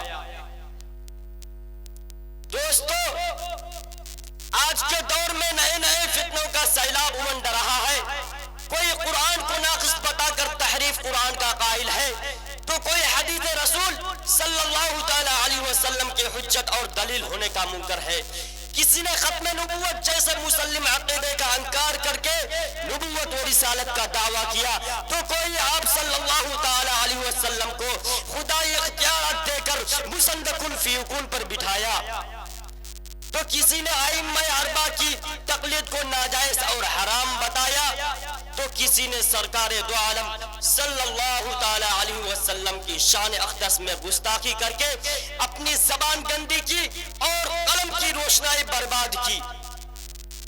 دوستو، رونے کا مقام ہے کہ ہمارے ملک ہندوستان میں ایک فرقہ اور جماعت وہ ہے جس نے صحابہ کرام پر کیچڑ اچھالا، صحابہ کرام کے دامن عفت کو داغدار کیا، صحابہ کرام کے سیرت پاک پر ڈاکہ ڈالا، جس فرقہ کا بانی ابو الاعلی مودودی ہے، جس نے قرآن پاک کی منمانی تفسیر کی، جس نے عصمت انبیاء کو داغدار بنایا، جس نے صحابہ کے تقدس کو پامال کیا، جس نے بندوق کی گولی سے مرے ہوئے شکار کو حلال بتایا، سلیمہ دیکھنا جس نے جائز بتایا، اور ایک مشت سے کم داڑھی رکھنا جس نے جائز قرار دیا، جس نے قرآن و حدیث کی تشریح میں جس نے عقل کو نقل پر ترجیح دی، جس نے ائمہ اربعہ کی تقلید کو ناجائز اور حرام بتایا، یہ وہ لوگ ہیں جن کا خود ساختہ نام جماعت اسلامی ہے، جنہیں ہم اور آپ مودودی کے نام سے جانتے ہیں۔ وآخر دعوانا ان الحمدللہ رب العالمین۔ جزاک اللہ، بہت یہ لے لو بیٹے، جزاک اللہ۔ طلبہ مدرسہ سراج العلوم انور گنج اور نندنیا کا پہلی نشست کا پروگرام اختتام کو پہنچا، دوسری نشست کا پروگرام انشاءاللہ 2 بجے سے شروع ہوگا، اس لیے طلبہ و طالبات سے گزارش ہے کہ اپنی ضروریات سے فارغ ہو کر وقت مقررہ پر جلسہ گاہ پہنچ جائیں۔ مع الصابرین۔ جناب صدر محترم و سامعین اکرام، میں نے ابھی آپ حضرات کے سامنے قرآن مجید کی ایک آیت تلاوت کی ہے جس کا ترجمہ اے ایمان والو صبر اور نماز سے سارا حاصل کرو، بلا شبہ اللہ تعالیٰ صبر کرنے والوں کے ساتھ رہتے ہیں۔ حضرات، صبر ایسی دولت بھی ہے کہ جس کو یہ دولت مل جائے وہ یقیناً خوش نصیب اور سعادت مند ہے، اس کو دنیا و آخرت دونوں میں کامیابی و کامرانی حاصل ہوگی۔ قرآن حکیم میں ایک مقام پر صبر کرنے والوں کے ساتھ انفاق کے ساتھ خوشخبری دی گئی، اور آپ ایسے صابروں کو بشارت سنا دیجئے کہ جب ان پر کوئی مصیبت پڑتی ہے تو وہ کہتے ہیں کہ ہم اللہ تعالیٰ ہی کے ملک ہیں اور ہم سب اللہ تعالیٰ ہی کے پاس جانے والے ہیں۔ اسی طرح مشرکین اور یہود کیدار ثانیوں کے مقابلے میں مسلمانوں کو صبر اختیار کرنے کی دعوت ان الفاظ میں دی گئی ہے، اور صبر کرو گے اور پرہیز رکھو گے تو تاکید کے احکام میں سے ہے۔ حدیث میں وارد ہوا ہے سرکار انما الصبر عند الصبر المولا، یقیناً صبر اختیار کرنا پہلی مصیبت کے وقت ہے۔ مطلب اس حدیث کا یہ ہے کہ آدمی کو کوئی مصیبت لائق ہو جائے تو جزع، فزع اور افسوس، رونا چلانا نہ کرے، بلکہ جس وقت ان پر مصیبت آ پڑی ہے پہلے ہی مرحلہ میں صبر اختیار کر لینا چاہیے۔ اگر جزع فزع کا بعد صبر کیا عند اللہ کچھ بھی اجر و ثواب نہ ملے گا۔ حدیث میں وارد ہوا ہے سرکار کائنات رسول عربی صلی اللہ علیہ وسلم نے فرمایا مومن کا بھی عجیب حال ہے، اس کا سارا کام نیک ہی نیک ہے، اور یہ بات مومن کے سوا کسی کو نصیب نہیں۔ اگر اسے خوشحالی پہنچتی ہے تو خدا کا شکر ادا کرتا ہے، اور اسے بدحالی پیش آتی ہے تو اس پر صبر کرتا ہے۔ وآخر دعوانا الحمدللہ رب العالمین۔ جزاک اللہ، بہت خوب۔ محمد شاہ جہاں اسٹیج پر آ جائیں اور اپنی تقریر پیش کریں۔ آپ کی تقریر کا موضوع ہے تذکرہ موت۔ جنان راہی السلام اسٹیج علیکم پر آ ورحمۃ جائیں۔ اللہ وبرکاتہ۔ نحمده ونصلي على رسوله الكريم، اما بعد فاعوذ بالله من الشيطان الرجيم، بسم الله الرحمن الرحيم۔ قل ان الموت الذي تفرون منه فانه ملاقيكم ثم تردون الى عالم الغيب والشهادة فينبئكم بما كنتم تعملون۔ وقال النبي صلى الله عليه وسلم كن في الدنيا كأنك غريب او عابر سبيل۔ پیام مرگ سے اے دل کیوں تیرا دم نکلتا ہے، پیام مرگ سے اے دل کیوں تیرا دم نکلتا ہے، مسافر روز جاتے ہیں راستہ یوں ہی چلتا ہے، مومن کبھی ہوتا نہیں موت سے خائف، ایمان کا ظہر ہے بس اللہ سے ڈرنا، عمل سے زندگی پر غافلوں کا فخر کرنا ہے کہ یہ جینا کوئی جینا ہے کہ جس کے ساتھ مرنا ہے، جگہ جی لگانے کی یہ دنیا نہیں ہے، جگہ جی لگانے کی یہ دنیا نہیں ہے، یہ عبرت کی جا ہے تماشا نہیں ہے، ایک دن مرنا ہے آخر موت ہے، کر لے جو کرنا ہے آخر موت ہے۔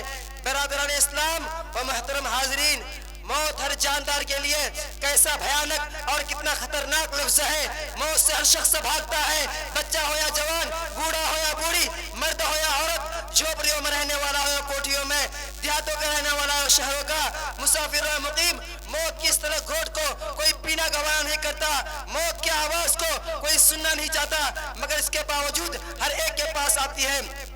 کبھی تو ماں کی گود میں آتی ہے اور ماں کے آرزو کو خاک میں ملا کر رکھ دیتی ہے، کبھی بھرپور جوانی میں آتی ہے اور ہزاروں کی تمنا میں پانی پھیر دیتی ہے، کبھی بوڑھا پہ بھی آتی ہے، غرض موت ہر ایک کو آتی ہے، بس فرق اتنا ہے کہ آج ان کی تو کل ہماری باری ہے۔ اسی کو اللہ رب العزت نے قرآن کریم میں اس طرح بیان فرمایا، قل ان الموت الذی تفرون منه فانه ملاقیکم الآیا، اے نبی فرما دیجئے کہ جس موت سے تم فرار کرتے ہو وہ تمہیں کہیں نہ کہیں ضرور ملے گی، اور تمہیں اس مالک کی طرف لوٹ جانا ہے جو تمہارے ظاہر و باطن اور اندر و باہر کا علم رکھتا ہے، اور کل قیامت کے دن جہاں اولین آخرین جمع ہوں گے، نفسی نفسی کا عالم ہوگا اور تمہارے اعمال ختم بھی کریں گے۔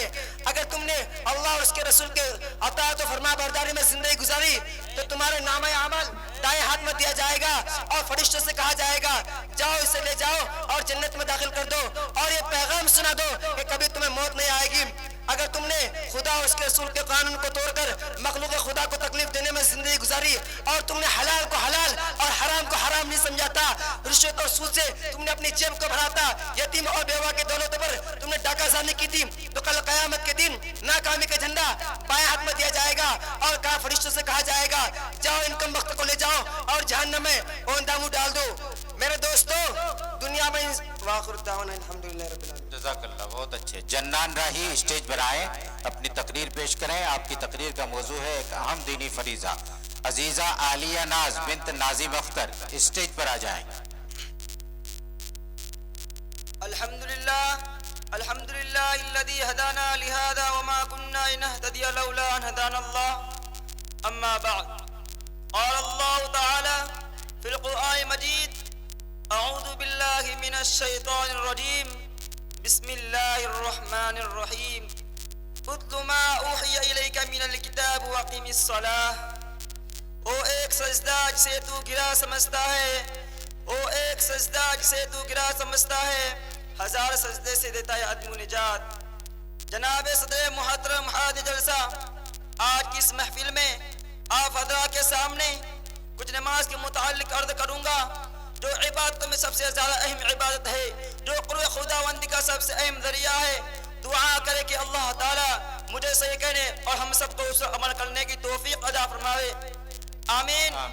حضرات جب قیامت قائم ہوگی، حشر کا میدان ہوگا، وہاں تمام دنیا کے اولین اور آخر کا اجتماع ہوگا، ہر شخص عجیب کیفیت میں مبتلا ہوگا، ہر انسان کی پیشائی انقارض ہوگی، نفسی نفسی کا عالم ہوگا۔ قرآن نے اس کا نقشہ عجیب انداز سے کھینچا ہے، فرمایا یوم یفر المرء من اخیہ وامہ وابیہ وصاحبتہ وبنیہ لکل امرئ منہم یومئذ شأن یغنیہ، یعنی وہ دن ایسا ہوگا جس دن بھائی بھائی سے جدا ہوگا، بیٹی ماں سے بھاگے گی، باپ بیٹے سے رفت کرے گا، شوہر بیوی سے رفت تلک ہوگا، بیوی اپنے شوہر سے کوسوں دور بھاگے گی، گھر سے اس دن ہر انسان میں ایک شائی بے نیازی ہوگی، ہر شخص بے چینی گھبراہٹ کا مبتلا ہوگا۔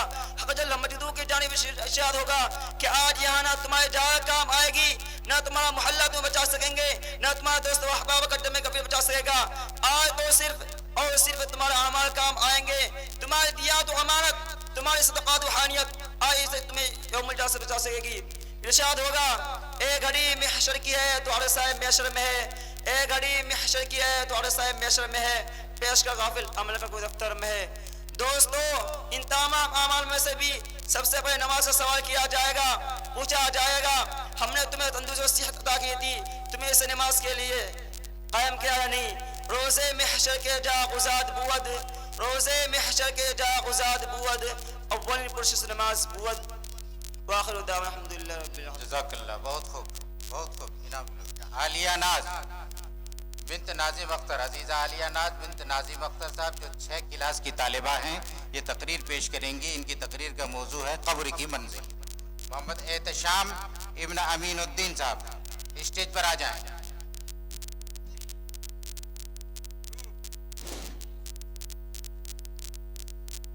السلام علیکم ورحمۃ اللہ وبرکاتہ۔ وعلیکم الحمد للہ رب العالمین والصلاة والسلام علی من کان نبی و آدم بین الماء والتین وعلی آلہ واصحابہ اجمعین، اما بعد، قال رسول اللہ صلی اللہ علیہ وسلم القبر روضۃ من ریاض الجنہ او حفرۃ من حفر النار۔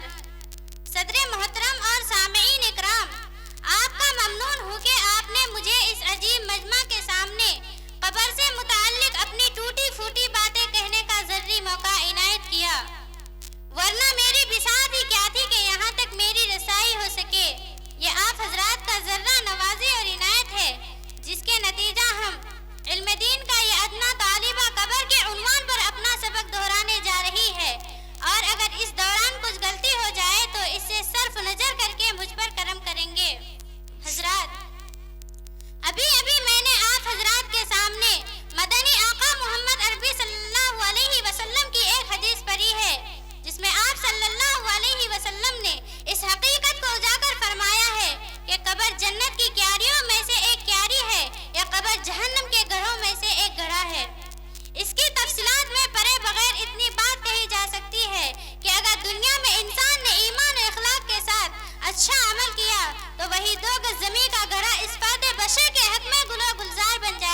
اچھے اعمال والوں سے کہا جاتا ہے کہ تم نئی نویلی دلہن کی طرح سو جاؤ، اور برے اعمال والوں پر سانپ بچھو مسلط کر دیے جاتے ہیں جو اس کو برابر کاٹتے اور تکلیف پہنچاتے رہتے ہیں۔ حضرات، دنیاوی زندگی میں گھر والے، محلہ کے اور خاندان کے افراد مل جل کر زندگی گزارتے ہیں۔ حضرات، اب انسان کو مکمل اختیار ہے کہ وہ دنیا میں رہ کر اچھے اعمال کرے جو جنت کی کیاریوں کا حصول کا سبب ہو، یا برے اعمال کرے جو پریشانی اور عذاب خداوندی کا ذریعہ ہو۔ یہ فیصلہ کرنا انسان کا کام ہے، کیونکہ اس کے پاس عقل ہے اور ہر چیز میں تمیز کرنے کی پوری اہلیت اور صلاحیت موجود ہے۔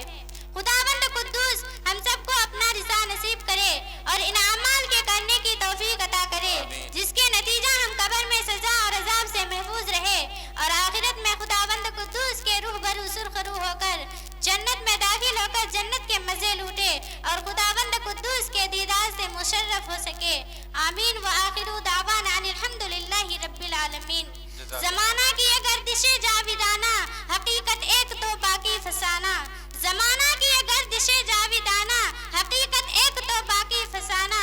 کسی نے دوش دیکھا ہے نہ فردا، کسی نے دوش دیکھا ہے نہ فردا، فقط امروز ہے تیرا زمانہ۔ السلام علیکم۔ بہت اچھے، لو بیٹی، جزاک اللہ۔ آئیے اس تقریر کے بعد عزیزی محمد احتشام سے گزارش ہے کہ اسٹیج پر آئیں اور اپنی تقریر پیش کریں۔ ان کی تقریر کا موضوع ہے ندائے جہاد۔ محمد آزاد عالم ابن سمیر الدین صاحب اسٹیج پر آ جائیں۔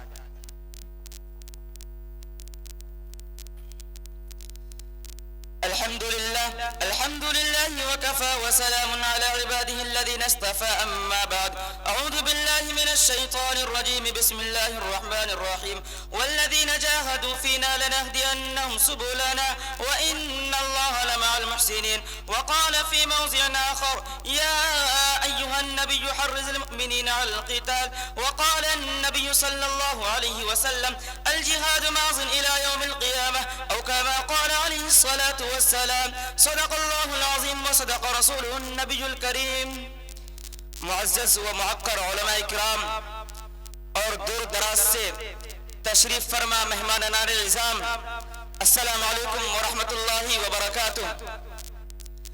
آج کے اس مبارک اجلاس میں میرا موضوع سخن ندائے جہاد ہے۔ اللہ تبارک و تعالیٰ سے دعا کیجئے کہ ہمیں صحیح اور سچی باتیں کہنے کی توفیق عطا فرمائے اور ہم سب کو اس پر عمل کرنے کی توفیق عطا فرمائے۔ دوستو، اس دنیا فانی میں روز اول ہی سے حق و باطل کی تصادم رہی ہے اور یہ دنیا روز اول ہی سے حق و باطل کا رزم گاہ اور خیر و شر رہا ہے، اور جس زمانے میں اہل باطل نے اہل حق کو چیلنج کیا تو اہل حق نے اہل باطل کے کھوپڑیوں کی بھیجے اڑا دیے ہیں۔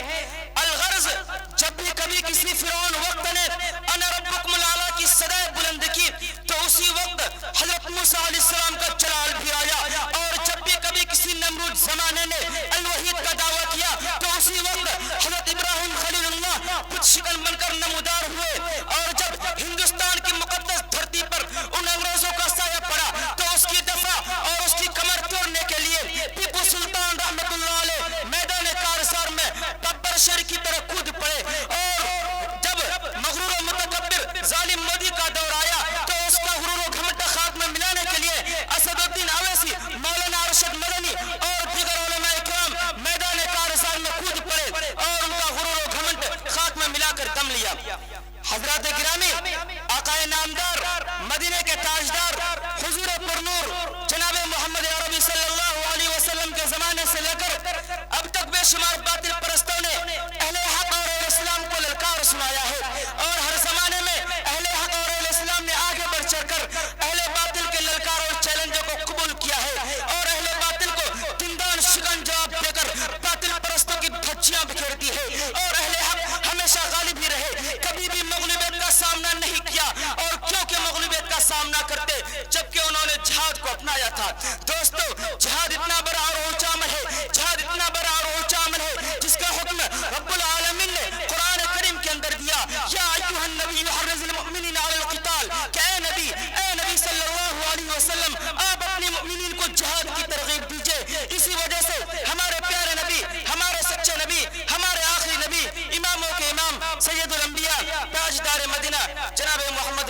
اللہ صلی اللہ علیہ وسلم نے ایسے موقع پر ارشاد فرمایا کہ جو شخص دنیا سے اس حال میں چل بسا جس نے نہ تو جہاد کیا اور نہ ہی جہاد کی نیت کی تو وہ منافق ہو کر مرے گا. وآخر دعوانا ان الحمدللہ رب العالمین. جزاک اللہ، بہت خوب. عزیزی محمد آزاد ابن سمیر الدین صاحب اسٹیج پر آئیں، اپنی تقریر پیش کریں. آپ کی تقریر کا موضوع ہے جہیز اور ہمارا معاشرہ. الحمد لله وكفى وسلام على عباده الذين اصطفى. أما بعد فقد قال النبي صلى الله عليه وسلم: من تزوج امرأة لعزها لم يزد الله إلا ذلا، ومن تزوجها لمالها لم يزد الله إلا فقرا، إلى آخره، أو كما قال عليه الصلاة والسلام. صدق اللہ العظیم. صدر محترم اور گرامی قدر سامعین کرام، اس وقت میرا موضوع سخن ہمارے معاشرے کا وہ ناسور ہے جس نے زندگی کی بنیادوں کو ہلا کر رکھ دیا ہے، سینکڑوں ہزاروں گھروں کو تباہ و برباد کر دیا ہے اور کتنی ہی جذبات کو مسل کر رکھ دیا ہے. یہ وہ بیماری ہے جسے آپ جہیز کے نام سے یاد کرتے ہیں. میں نے خطبہ کے بعد ایک حدیث شریف پڑھی ہے، اس میں حضور پر نور محمد عربی صلی اللہ علیہ وسلم کا پاک ارشاد ہے کہ جو شخص عزت حاصل کرنے کے لیے شادی کرے گا تو رب ذوالجلال ایسے شخص کو ذلت کے سوا کچھ نہ دیں گے، اور جو شخص مال کے لالچ میں شادی کرے گا تو اس کو فقر و فاقہ اور تنگ دستی کے سوا کچھ نصیب نہ ہوگا. اسلام کے پاسبانوں، آج ہندوستان کے اندر اور خاص طور سے ہمارے معاشرے میں جہیز ایک ایسا ناسور بن گیا ہے جو ایٹمی ہتھیار سے زیادہ خطرناک اور مہلک ثابت ہوتا جا رہا ہے. اس منحوس جہیز کی بنیاد پر ہندوستانی معاشرے میں روز مرہ اخبارات کی رونق زار بن کر یہ سرخیاں چھپتی ہیں کہ فلاں شوہر نے اپنی سسرال والوں سے 4 چکا گاڑی نہ ملنے پر اپنی نئی نویلی دلہن کو جلا دیا، فلاں شخص نے مزید جہیز کا مطالبہ پورا نہ کرنے پر بیوی کو موت کے گھاٹ اتار دیا. عجب ماجرا ہے حضرات، دیکھیے، عجب ماجرا ہے حضرات، دیکھیے، داماد مانگتا ہے خیرات. دیکھیے پیارے دوستو، اخبارات کے سرخیاں ابھی غیر قوموں ہی کے بارے میں نظر آتی تھی، مگر افسوس صد افسوس کہ رفتہ رفتہ ہمارے اسلامی معاشرے کے اندر بھی یہ وبا پھیل چکی ہے. آج اخبارات کے اندر جہیز کے لیے بھیٹ چڑھنے والی کہیں فاطمہ، کہیں رضیہ، کہیں شبنم، کہیں فرزانہ اسلامی شریعت کے نام لیواؤں سے کہہ رہی ہے.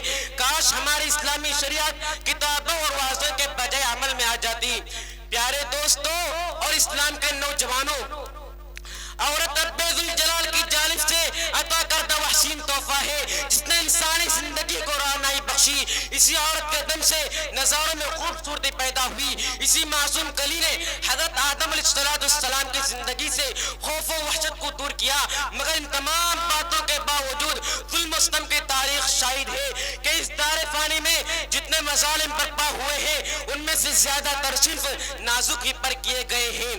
اس بے رحم سماج نے عورت کو جس نظر سے دیکھا ہے وہ نہایت ہی قابل مذمت ہے. تاریخ عالم ان دردناک واقعات سے بھری پڑی ہے. کبھی حضرت مریم علیہ السلام کو دنیا والوں نے متہم کر کے جنگلوں کی خاک چھاننے پر مجبور کیا، تو کبھی نمرود نے اپنی بیٹی کو ایمان لانے کی پاداش میں آگ میں ڈالا، تو کبھی عرب کے جاہل معاشرے نے لڑکیوں کی پیدائش کو اس قدر منحوس تصور کیا کہ ان کو پیدا ہوتی ہی زندہ درگور کر دیا جاتا تھا. محترم حضرات، آج بھی معصوم دو شیزاؤں پر ظلم و ستم کے پہاڑ توڑے جا رہے ہیں. جبر و تشدد کی خاردار جھاڑیاں ان کی راہ میں حائل ہے. آج بھی ان عورتوں کے ارمانوں کا خون کیا جا رہا ہے. غریب گھرانے کی بچیوں پر خدا کی زمین اپنی وسعت اور کشادگی کے باوجود تنگ ہو رہی ہے. ساری دنیا پر یہ بات روزہ روشن کی طرح آیا ہے کہ جس گھر میں لڑکی جوانی کی دہلیز پر قدم رکھتی کرتی ہے، اسی وقت سے والدین کی نیند حرام ہو جاتی ہے، زندگی کا ہر لمحہ سانپ بن کر دسنے لگتا ہے۔ ایک طرف لڑکی کی اڑتی ہوئی جوانی ہوتی ہے تو دوسری طرف جنسی بھیڑیوں کی اڑتی ہوئی نگاہیں ہوتی ہے تو تیسری طرف پڑوسی کی چہم گوئیاں ہوتی ہے۔ والدین اس گلاب کے پھول کو سجانے کے لیے جب کسی لڑکے کی تلاش کرتے ہیں تو جہیز کے مطالبات ان کے ارادوں کو ہی مسمار کر دیتے ہیں۔ ارے جہیز کے ٹھیکیداروں، کان کھول کر سن لو، ذرا دیکھو، سید الانبیاء تاجدار بطحہ احمد مجتبی محمد مصطفیٰ صلی اللہ علیہ وسلم کی پیاری اور لاڈلی بیٹی حضرت فاطمہ رضی اللہ تعالی عنہ کا عقد مستون کس انداز سے ہوتا ہے کہ جسم پر جو چادر ہے اس میں 16 پیوند لگے ہوئے ہیں، اور بنت رسول ہونے کے باوجود پیادہ پا شیر خدا حیدر کرار رضی اللہ عنہ کی گھر کی جانب روانہ ہو رہی ہے، اور جہیز میں ایک بستر، ایک چکی اور ایک تکیا، 2 مٹکے پر مشتمل مختصر سامان علی مرتضیٰ کو پیش کیا جا رہا ہے۔ آج ہمیں کہتے ہیں ہمارا بیٹا ڈاکٹر ہے، ہمارا بیٹا انجینئر ہے، ہمارا بیٹا پائلٹ ہے، ہمارا بیٹا ٹیلی فون آپریٹر ہے، ہمارا بیٹا گریجویٹ ہے، ہمارا بیٹا سعودی عرب میں رہتا ہے، اس لیے جہیز میں 4 چکا گاڑی چاہیے۔ ارے اولاد پیدا کر کے جہیز کی تمنا کرنے والوں، کان کھول کر سن لو، اگر تمہارا بیٹا ڈاکٹر ہے تو حضرت علی امیر المؤمنین تھے، اگر تمہارا بیٹا انجینئر ہے تو حضرت علی مجاہد تھے، اگر تمہارا بیٹا پائلٹ ہے تو حضرت علی خلیفہ رسول تھے، اگر تمہارا بیٹا ٹیلی فون آپریٹر ہے تو حضرت علی فاتح خیبر تھے، اگر تمہارا بیٹا گریجویٹ ہے تو حضرت علی اسد اللہ تھے، اگر تمہارا بیٹا پیکر سیاست ہے تو حضرت علی پیکر ولایت تھے۔ حضرات آئیے ہم سب مل کر اس بات کا عرض کریں کہ اس جہیز جیسی ملعون رسموں کو مٹا کر دم لیں گے۔ اے سنگ گرا جو حائل ہے، اے سنگ گرا جو حائل ہے، رستے سے ہٹا کر دم لیں گے۔ ہم پھول بھی ہے، تلوار بھی ہے، باطل کو دما کر دم لیں گے۔ وما علینا الا البلاغ۔ عزیزی راشد سلمہ ابن ابو الحسن صاحب اسٹیج پر آئیں اور اپنی تقریر سے ہم سامعین کو مستفید کریں۔ عزیزی محمد راشد، آپ کی تقریر کا موضوع ہے فتنہ مودودیت۔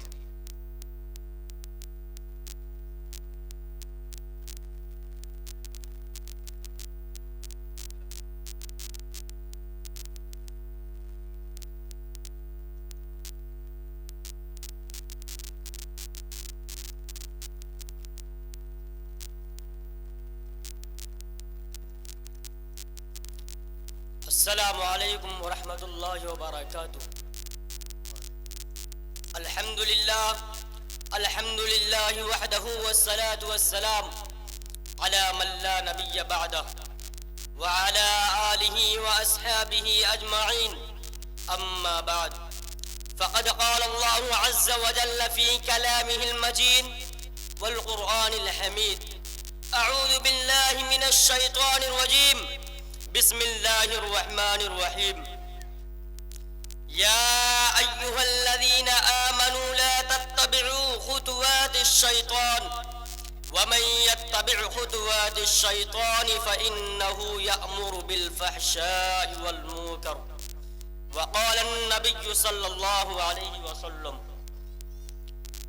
برباد گلستہ کرنے کو ایک ہی الو کافی تھا، برباد گلستہ کرنے کو ایک ہی الو کافی تھا، ہر شاخ پہ الو بیٹھا ہے، انجام گلستہ کیا ہوگا؟